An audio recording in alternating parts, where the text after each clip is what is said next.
इलाज करने के लिए इस पृथ्वी पे थोड़े आए थे। राम तो इस पृथ्वी के भार को हरण करने के लिए आए थे। राम जी ने रात्रि में ही अपनी रचना बनाई, क्योंकि वो ब्रह्म है ना। देवता लोग भी परेशान हो गए जब राम का राज्याभिषेक होने का नाम आ गया। तो देवता लोगों ने भी सोचा कि राम जी को किस कार्य के लिए हम लोग बुलाए थे इस पृथ्वी पे, और राम जी अगर राजा बन जाएंगे तो फिर हमारे कार्य को कौन पूर्ण करेगा। तो राम जी की प्रार्थना किया भगवान का देवताओं ने। तो रात्रि में ही राम जी ने अपनी योजना बनाई। यहाँ मेरी मैया कैकेयी का कोई दोष नहीं है। अगर दुनिया संसार ये सोचे कि माँ कैकेयी का कोई दोष है, तो कैकेयी मैया का कोई दोष नहीं है। इसमें सब राम की ही योजना थी बन जाने की। तो जब सुबह हुआ तो सब देवताओं ने मिल करके मां सरस्वती का वंदना किया, प्रार्थना किया कि अब काज जो है आप ही के हाथ में है। बात कैसे बिगड़ेगी, राम राजा नहीं बनेंगे, इसके लिए कोई उपाय सोचिए। तो देखिए, जो मायके के पक्ष का होता है, जैसे रानी कैकेयी जो थी, उनके मायके के पक्ष का की थी मंथरा। तो मंथरा थी, वो दासी आई थी उनके साथ में ही उनके मायके से। तो और रानियों से वो जलन करती थी। जैसे राम जी से मंथरा जलन करती थी, वो भरत से प्रेम करती थी। क्यों? क्योंकि वो उसको उनके रानी का लड़के थे भरत जी महाराज। तो भरत को चाहती थी। सरस्वती माँ ने, शारदा मैया ने देखा कि यही एक है, इसी से कुछ बात बन सकती है। तो माँ वहां से चली और जा करके सीधा उसी के बुद्धि में प्रवेश कर गई। इसके मंथरा के। बाबा कहते हैं, नाम मंथरा मंदमती चेरी गई के अजस प्यारी ताही करे गई गिरामती फेरी। सरस्वती माँ उसी के मति में प्रवेश कर गई और उसकी बुद्धि भ्रष्ट हो गई। फिर क्या हुआ, इतना कुछ सब कुछ वैभव है, मंथरा को किसी चीज का कमी नहीं है। वो कैकेयी माँ को ये भी देखती है कि किसी चीज की कमी नहीं है यहाँ इनके राज्य में। लेकिन फिर भी ऐसी संपत्ति होते हुए भी मंथरा ने जाकर के कैकेयी माँ को भरना शुरू कर दिया। तो कहते हैं, अगर एक आदमी को कोई कहने लगे, समझाने लगे, तो चाहे गलत समझाए उसको, चाहे अच्छा समझाए, तो एक दिन नहीं मानेगा, 2 दिन नहीं मानेगा, 3 दिन नहीं मानेगा, लेकिन मानते मानते महीना खांड में तो वो उसके बहकावे में आ ही जाएगा। तो कैकेयी माँ ने बहुत समझाया। वो मंथरा गई। तो कहते हैं कि जब राम का राज्याभिषेक होने का अयोध्या में आदेश कर दिया राजा ने, चक्रवर्ती जी महाराज ने, तो अयोध्या वाले बहुत खुश हुए और आनंद मनाने लगे। आनंद मनाने लगे, इतना आनंद कि पूरे अयोध्या को सजाया जाने लगा। राजा ने आदेश दिया, अयोध्या को सजाइए, सभी तीर्थों का पानी मंगवाइए, जल जो होता है सभी तीर्थों का जल, मिट्टी मंगवाया गया, मंगवाने के लिए भेज दिया गया। नगर सजाया जाने लगा, ढोल ताशे मजीरा सब बजने लगे। मंथरा ने इस चीज को सुना तो उसने पूछा कि ये नगर क्यों सजाया जा रहा है, ढोल ताशे नगाड़े क्यों बज रहे हैं। तब उससे किसी ने कहा कि कल राम राज्याभिषेक है, कल राम जी हमारे राजा बनेंगे। हम लोग उस उत्सव में, तो हम लोग उसी में उत्सव मना रहे हैं। और जैसे इसने सुना कि राम राजा बनेंगे, इसकी बुद्धि भ्रष्ट पहले ही थी, इसको बहुत बड़ा शोक हो गया। अब ये सोचने लगी कि होए अकाज कवन विधि राति, इस रात्रि में ही कुछ ऐसा उपाय किया जाए कि सुबह राम का राज्याभिषेक ना हो और भरत जी को राज मिल जाए। हमारी रानी कैकेयी के पुत्र को राज मिलना चाहिए, भरत राम जी को क्यों मिले। अब ये गई और कैकेयी माँ के भवन में पहुंची, जहाँ माँ कैकेयी का भवन था। जब वहाँ पहुंची तो कैकेयी हंसती हुई इनसे मिली। क्यों? क्योंकि उनको भी पता चल गया था कि कल राम राज्याभिषेक है, कल राम जी को राजा बनना है। अब यह जब देखा कि कैकेयी भी हंस रही है तो इसको अच्छा नहीं लगा। जब इसको अच्छा नहीं लगा तो इसने कहा कि आपको कुछ पता है, आप तो वैसे ही हंस रही हो। बोली क्या? जबकि पता तो सब कुछ था, लेकिन इसके मुंह से सुनना चाहती थी कि देखो ये खुश है या नहीं है। तब इसने बताया कि राम राजा बन रहे हैं। तो कैकेयी माँ ने कहा कि हे मंथरा, हे दासी, अगर तेरा ये बात सत्य है कि कल राम राजा बनेंगे तो तू जो मांगेगी वो मैं तुझे दे दूंगी, ये मेरा प्रण है। तब इसने कहा कि आपको अपना भी कुछ भरोसा है? यदि राम राजा बन गए तो तुम दासी बन जाओगी। मजे तो कौशल्या के आ जाएंगे, क्योंकि पुत्र तो उनका राजा बनेगा। तो तुम दासी बन जाओगी, दासी बन के सेवा कौशल्या का करना पड़ेगा तुम्हें। और भरत को राम जी क्या करेंगे जानते हो? जेल में डाल देंगे। यदि ऐसा तुम करोगी, राजा बनने के बाद में राम के, यदि तुम उनका दासी बन के रहोगी तो ही तुम्हारा बसर यहाँ पे है इस राज्य में, अन्यथा तुम्हारा बसर होने वाला नहीं है। तो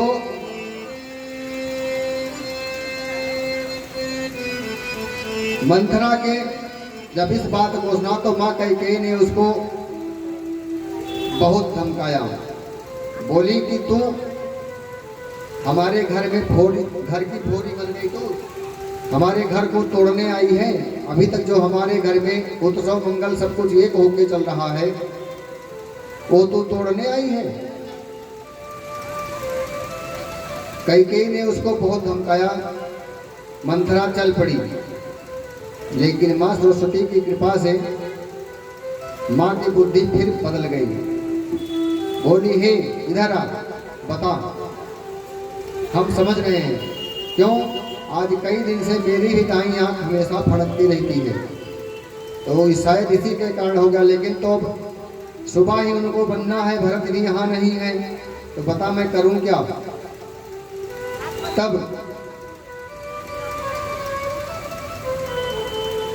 कैकेयी, हाँ, तब मंथरा ने कहा कि मैं तुमसे कहती हूँ वो चीज मान लीजिए। बोली क्या? बोली अगर एक ही बात से रात्रि मतलब राम राजा नहीं बन सकते। बोले कैसे? बोले जो तुमने वरदान मांगा था चक्रवर्ती जी से, 2 वरदान वो आज तक अभी ने उन्होंने तुम्हें दिया नहीं है, और वो 2 वरदान आज ही मांगने का टाइम है। आज ही वो तो वरदान मांगने का टाइम है, मांगना है तो आज मांग लो। तब कहा कि मांगो तो क्या मांगो वरदान, तब वो कहती है तापस बेस विशेष उदासी। राम जी को तपस्वी का भेष बनवा करके और 14 साल के लिए वनवास भेज दो। 14 बरस राम वनवासी। राम जी को 14 वर्ष के लिए वनवास भेज दो। और दूसरे वरदान में भरत जी को राज मांग दीजिए, भरत जी को राजा बनवा दीजिए। दोनों वरदान भी मिल जाएंगे तुम्हें। और राम इतनी दूर चले जाएंगे 14 साल के लिए कि इधर नजर भी नहीं करेंगे। और तब तक तो तुम्हारा जो बेटा भरत है ना, वो तो राजकाज में निपुण हो जाएगा। और तब राम जी आएंगे भी तो राजा बन ही नहीं पाएंगे, तुम रानी बन के रहोगी। अब यहाँ एक बात हमें बताइए कि माता कैकेयी ने 14 वर्ष का ही वनवास क्यों मांगा राम जी के लिए? हैं? 14 वर्ष का ही वनवास क्यों मांगा?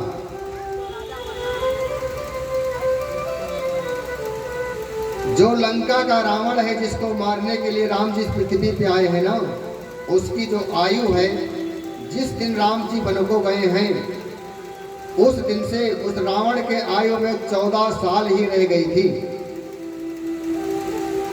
नहीं तो माता पूरा जीवन का वनवास मांग सकती थी राम जी के लिए। लेकिन जो रावण की आयु थी वो आयु 14 साल की ही थी उस दिन से, इसलिए माने 14 साल का ही वनवास मांगा राम जी के लिए। और रावण को भी मारने के लिए बहुत हिम्मत वाला आदमी चाहिए। सब लोग रावण को नहीं मार सकते थे, सब देवता नहीं मार सकते थे। क्यों? रावण हल्का नहीं था, रावण बहुत बड़ा ज्ञानी था और रावण बहुत बड़ा धर्मात्मा भी था। शंकर जी रोज जाते थे उसके यहाँ पूजा करवाने के लिए। शंकर भगवान रोज कैलाश पर्वत से लंका को जाते थे पूजा करवाने के लिए। सूर्य चंद्रमा उसके आदेश पे चलते थे। सूर्य भगवान आते थे रोज सुबह, उससे पूछते थे कि मैं निकलूं या ना निकलूं। अगर वो कह देता था कि आप तुम्हें नहीं निकलना है तो सूर्य भगवान वहीं बैठे रहते थे, निकलते नहीं थे। इतना बड़ा आतंक था रावण का। और कहते हैं रावण ने अपने भुजाओं के बल पे पूरे विश्व को जीत लिया था। विश्व में कोई ऐसा देवी देवता, देव धनुष नर किन्नर कोई ऐसा नहीं था कि जो रावण के भय से त्रास ना हुआ हो। एक भगवान विष्णु ही थे जो रावण के त्रास से बचे हुए थे।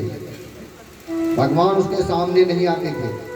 यदि सामने आ जाते तो उनसे भी जीत लेता हो, क्योंकि वो इतना बड़ा ज्ञानी था, इतना बड़ा भुजबल था, भुजाओं में उसके बल था। कहते हैं बाबा कहते हैं कि चलत दशानन डोलत अवनी। जब रावण चलता था तो पृथ्वी डगमग करती थी डर के मारे। और जब वो गर्जना करता था तो जो देवताओं की स्त्रियां होती थी उनका गर्भपात हो जाता था, इतनी तेज उसकी गर्जना थी।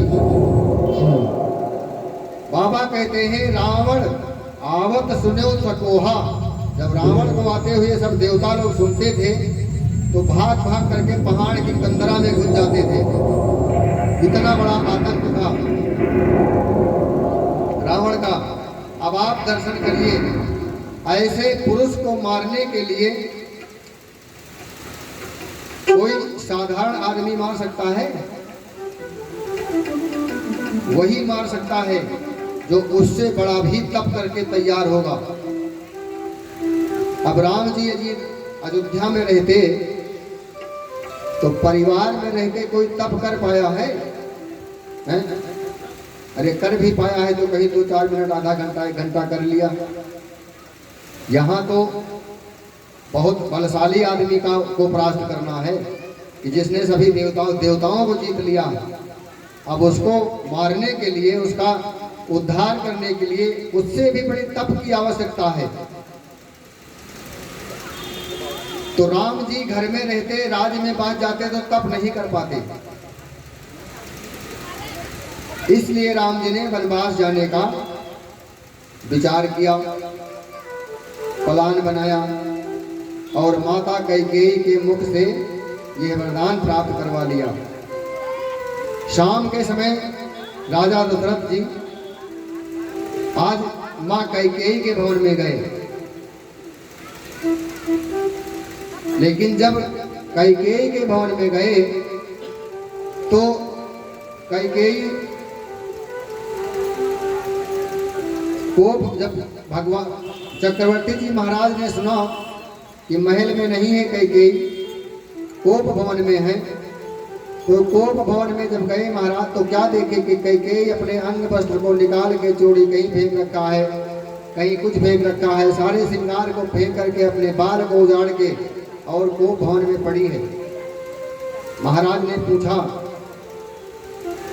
कि हे रानी बताइए, क्या तुम्हें किस चीज का दुख है? इस अयोध्या में किसने तुम्हारे ऊपर अंगुली उठा दिया, बताइए। तब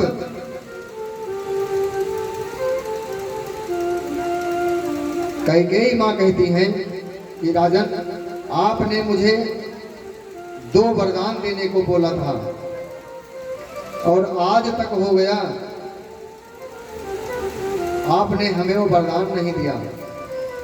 आज हम वो 2 वरदान आपसे मांगना चाहते हैं। तब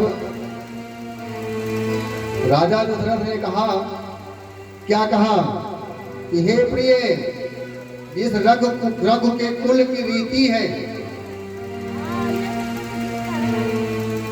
कि एक बार जो वचन दे दिया जाता है, कुल रीति है, हमारी ही नहीं, तो अपने कुल के धर्म को नहीं छोड़ेंगे। ये कुल रीति है हमारी, एक बार जो वचन दे दिया गया वो फिर दोबारा हम उस वचन से मुखरते नहीं हैं। बाबा कहते हैं कि राजा ने कहा कि रघुकुल रीति सदा चली आई,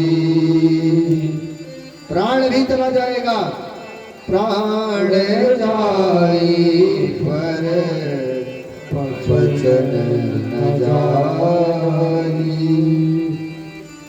प्राण भी अगर चला जाएगा हमारा, लेकिन फिर भी अपने वचन से मुखरने वाले नहीं है। मांगिए, क्या चाहिए तुम्हें? और 1 नहीं, 2 नहीं, अरे 2 के बदले में तुम 4 मांग लीजिए। हम 4 वरदान देने के लिए तुम्हें तैयार हैं, तुम इसलिए परेशान हो। तब कैकेयी ने कहा कि हमें 4 नहीं चाहिए, 2 ही चाहिए। लेकिन अब सुनो, तुम्हें 2 वरदान क्या चाहिए? पहले वरदान में हमें ये चाहिए कि तापस बेस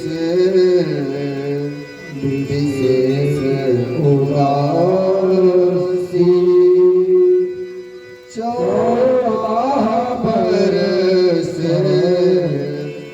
राम वनवासी। हे राजन, पहला वरदान तो हमारा ये है कि तपस्वी का भेष धारण करके जिन राम को तुम राजा बना रहे हो वो राम राजा न बने। तपस्वी का भेष धारण करके राजा राम को बन जाए, भेज दीजिए उनको वन में। पहला वरदान हमारा ये है। दूसरा वरदान क्या मांगती है माँ? कहती है कि हे राजन, दूसरा वरदान हमारा ये है कि सुनहु प्राण प्रिय भावत जी का। हमारे मन को जो भाता है मैं वो वरदान मांगती हूँ। क्या? देहो एक बर भरत ही टीका। हे राजन, दूसरा वरदान हमारे मन को ये भाता है कि मेरा पुत्र जो भरत है आप उसका राज्याभिषेक कीजिए। और जैसे ही कैकेयी ने यह मांगा कि राम को 14 वर्ष का वनवास भेज दीजिए, वो भी मुनि के भेष में, राजा सहम गयो मुख आव ना बानी। राजा बोले, हे रानी, आज तुमने क्या कर दिया? आज तुमने इस अयोध्या का उजाड़ कर दिया। यह उम्मीद हमें तुमसे नहीं थी। अब राजा भगवान से प्रार्थना करते हैं कि हमें सब पाप लग जाए, जो गाय मारने का पाप होता है, ब्राह्मण मारने का पाप होता है, जितने भी पाप इस दुनिया के हैं उतने सारे पाप हो जाएं, लेकिन हे परमात्मा, हे विधाता, मेरे राम मेरे आंखों के आगे से कभी न जाएं। क्यों? यदि हमारे राम हमारे निगाह के सामने से चले गए तो फिर हमारा ये प्राण इस शरीर में नहीं रह पाएगा और हमारा प्राण इस शरीर से निकल जाएगा। पूरी रात जैसे बिना जल के मछली तड़पती है, महाराज उसी कैकेयी के भवन में तड़पते हैं। सुबह होता है, जो महाराज 4 बजे ही जाकर के गुरु के चरणों की वंदना करते हैं, वो महाराज आज कैकेयी के वचन के अनुसार अपने वचन में बंद करके सुबह के 7 बज गए, लेकिन महाराज गुरु के दर्शन करने नहीं जा पाए। तब गुरु जी ने सुमंत्र को आदेश दिया, क्या कि हे सुमंत्र, सुमंत्र को गुरु जी ने आदेश दिया कि हे सुमंत्र, जाइए और राजा को बुला करके लाइए। आज हमें बड़ा अच्छा लगा। क्यों? राजा ने राम को राजा बनाने सोचने के बाद ही अपना कार्य जो है खत्म कर दिया। आज वो राम को राजा बनाना है उनको, लेकिन जब सुमंत्र जाते हैं तो कुछ और ही देखते हैं। सुमंत्र देख करके राजा को और रोने लगते हैं, आंख में आंसू आ जाता है। राजा तो कुछ नहीं बोलते हैं, लेकिन कैकेयी बोलती है कि हे सुमंत्र, जाइए पहले राम को लेकर के आइए यहाँ। अब राम जी को सुमंत्र लेने जाते हैं तो राम कहते हैं, बाबा लिखते हैं कि राम सुमंत्र ही आवत देखा, आदर कीन है पिता सम लेखा। जब राम जी ने देखा कि हमारे सुमंत्र जो हमारे राज्य के मंत्री हैं वो आ रहे हैं, तो जिस प्रकार से अपने पिता का आदर करते हैं वे राम जी, उसी प्रकार से सुमंत्र जी का भी आदर किया और पूछा हाथ जोड़ करके, हे सुमंत्र राज, कहिए क्या आदेश है राम के लिए? आप क्यों आए हो? हमें ही बुला लिया होता, हम ही आ जाते। तब सुमंत्र जी ने कहा कि हे राम, आपको महारानी कैकेयी बुला रही है अपने भवन में। जब राम जी कैकेयी के भवन में जाते हैं तो जब पिताजी की हालत देखते हैं तो माँ से पूछते हैं, क्या पूछते हैं कि कहा हो मात तात दुख कारण, करहु जतन जेहि होहि निवारण। हे माँ, पिताजी के दुख का कारण बताइए। पिताजी को इतना दुख कैसे है, आप बताइए। जिस प्रकार से आप बताओगी हम उस दुख को निवारण करने के लिए उपाय करेंगे। तब माँ जो वरदान मांगती है कैकेयी माँ सब कुछ बताती हैं। तब राम जी कहते हैं अभी तक यहाँ कैकेयी माँ को राम जी माँ कह के संबोधित करते थे, लेकिन जब ये सुना कि माँ ने हमारे लिए वरदान मांग लिया वनवास का, तो राम जी बहुत खुश हुए। और यहाँ जननी किसको कहते हैं? माँ को तो जो पुत्र होगा वही जननी कहेगा। जननी वो है जगत जननी जगदम्बा। माँ यहाँ राम जी यहाँ कैकेयी माँ को अब माँ नहीं कहते हैं, नहीं कहा। क्या किस नाम से संबोधित किया? कहते हैं कि सुन जननी सोई सुत बड़ भागी, जो पितु मात बचन अनुरागी। राम जी कह रहे हैं कि माँ और पिता के चरण में श्रद्धा निष्ठा नहीं रखना चाहिए। पुत्र वही है जो माँ और पिता के वचन में निष्ठा करे। पुत्र वो है। माँ आज तो हमारी ही माँ नहीं है, आज तो पूरे संसार की जननी हो गई। अब राम जी कौशल्या जी के पास में जाते हैं और कौशल्या जी से आदेश लेते हैं। कौशल्या जी जैसे ही देखती है राम जी को तो कहती है क्या कि वो दिन कब आएगा जब मैं अपने पुत्र को राज सिंहासन पे देखूंगी। तब राम जी कहते हैं हे माँ पिता दीन मोहि कानन जोगु। जब कौशल्या माँ ने कहा सुना कि पिताजी ने राज देते देते वनवास दे दिया तो कारण पूछा कि कारण क्या है। तब उन्होंने कहा कि माँ के वर्धमान ने वरदान लिया है पिताजी से, और ये पिताजी का और माताजी का दोनों का सम्मति है। तब माँ कहती हैं, क्या कहती हैं कि जब पितु मात कहो बन जाना। अगर माता पिता दोनों ने बन जाने को कह दिया है तब कानन सत अवध समाना, तो फिर वनवास भी अयोध्या के बराबर ही है। राम जी माँ जी से बात कर ही रहे थे, तब तक जगत जननी माता सीता जी भी वहाँ पहुँच जाती हैं और माँ और पुत्र के वार्ता को सुन लेती हैं। और जैसे ही सुनती हैं तैसे ही अपने पैर के दाहिने अंगूठे से पृथ्वी को खरोदना चालू कर देती हैं। क्यों? क्योंकि कहती है माँ, पृथ्वी से कह रहे हैं माँ सीता की हे माँ, क्योंकि माँ पृथ्वी से प्रकट हुई है ना, तो उनकी माँ तो वही है ना।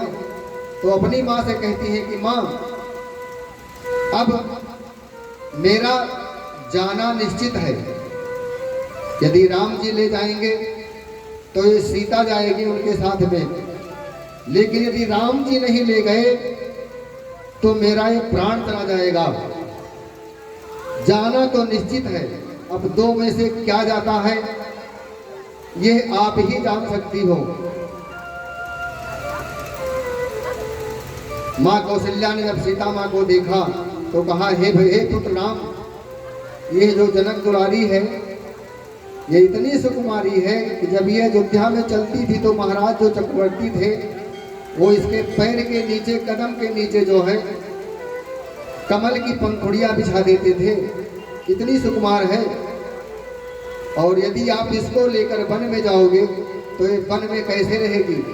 वहाँ तो इतने कंकड़ पाथर हैं, ना ऊपर घर है ना कुछ भी है, कैसे रहेगी? राम जी ने माँ को बहुत समझाया तो माँ ने कहा कि मैं सुकुमार नाथ वदन जोगु। माँ ने कहा कि प्रभु मैं तो सुकुमार हूँ, लेकिन आप बन के योग हो, जैसे मैं हूँ वैसे ही आप भी तो हो। और तुम्हारे बिना इस जानकी का कोई अस्तित्व नहीं है। जैसे नदी पानी के बिना होती है, नहीं है, मछली पानी के बिना नहीं है, शरीर प्राण के बिना नहीं है, उसी प्रकार से हमारा जो प्राण है ना, ये आप ही के अधीन है। राम जी इतना जब सुने तो आदेश दे देते हैं, और उतने ही बीच में लक्ष्मण जी भी पहुंच जाते हैं। पता बनते ही जब लक्ष्मण जी आए तो राम जी ने लक्ष्मण जी को समझाया, भैया हमें तो पिताजी ने माताजी ने वनवास दे दिया है, हम बन जा रहे हैं, लेकिन तुम अयोध्या के राज्य को संभालना। भरत भैया भी घर पे नहीं है तब, और पिताजी के वचन को मान करके तुम यही, हम जा रहे हैं वनवास, और तुम पिताजी का ध्यान रखना, इस प्रजा का ध्यान रखना। तब लक्ष्मण जी बोले, कौन पिता और कौन पिता, कौन पिता और कौन प्रजा और कौन माता? प्रभु राम जी ने कहा, ऐसे क्यों कहते हो? तो लक्ष्मण जी ने कहा, ऐसे ही। और ये जो आप राज करने के लिए कह रहे हो, अरे तो मैं तो अभी दूध पीता बच्चा हूँ, और आप इस दुर्मुहे के ऊपर इतना बड़ा भार डाल के जा रहे हो। राम जी ने कहा, तुम दुर्मुहा कैसे हो, तुम तो जवान हो गए हो। तो लक्ष्मण जी ने कहा, प्रभु अभी तक तो हमें भी पता नहीं था, लेकिन जब जनकपुरी में परशुराम जी महाराज आए थे और हमारे ऊपर नाराज हो रहे थे, बहुत कुछ भला बुरा कह रहे थे, तब आपने ही कहा था कि महाराज कहाँ उलझ रहे हो, लक्ष्मण तो भी दूध पीने वाला है। तो नाथ, हमारे ना कोई माता है, ना कोई पिता है, कोई नहीं है, हमारे सब कुछ आप ही हो। लक्ष्मण जी कहते हैं, क्या कहते हैं कि तुम ही मेरी नैया, किनारा तुम ही हो, तुम ही मेरी नैया, किनारा तुम ही हो, मेरी जिंदगी का सहारा तुम ही हो, तुम ही मेरी नैया, किनारा तुम ही हो, मेरी जिंदगी का सहारा तुम ही हो।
किनारा